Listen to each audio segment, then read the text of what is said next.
गम में इमाम हुसैन रज़ी अल्लाह अन्हा के मनाने के मुख्तलिफ़ तरीके और वो भी गैर शरई तरीके। तो लिहाजा हम अहले सुन्नत वाल जमात वाले जो है कब्रिस्तानों में आ गए और अहले तशी हजरात जो है ये मातम के लिए इमाम बाहर गाँव में चले गए।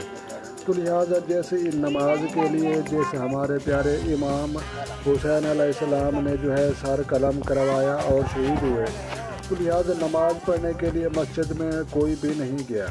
तो लिहाजा प्यारे दोस्तों कोई जो है कब्रिस्तानों में आ गया मज़े लूटने के लिए और कोई जो है मातम के जुलूसों पर चला गया। तो लिहाजा जो है हमारे इमाम रज़ी अल्लाह अन्हा का जो है फरमान कि आपने जो है किसी हाल में जो है नमाज नहीं तर्क करनी।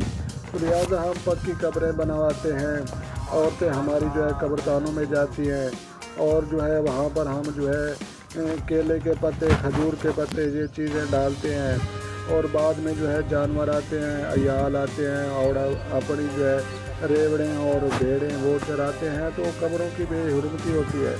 तो लिहाजा ये जो है हमारे इलाके के बहुत बड़े सरदारों की कब्रें देखें जनाब, जिनकी जो है दुनिया पर इमारतें बुलंद थी, ज़्यादा बुलंद थी और जो है आखिरत में कब्रिस्तान में इनकी कब्रें बुलंद हैं। तो ले देखें जी ये हमारे इलाके के सरदार हैं और बहुत बड़ी इनकी जो है कब्रें हैं। तो लिहाजा आप देख सकते हैं ये तो पता बरोज़ क़यामत चलेगा कि किसका जो है मकाम ज़्यादा है। तो लिहाजा देखें हमारा तरीक़ाकार गैर शरई है या दुरुस्त है, आपने कमेंट करके ज़रूर बताना है। तो लिहाजा वीडियो अच्छी लगे और समझ में आए तो आपने लाइक भी करनी है। तो लिहाजा आप देखें हमारे जो है गैर शरई तरीका जात अगर हैं या नहीं, आपने कमेंट करके ज़रूर बताना है। आगे देखें जनाब।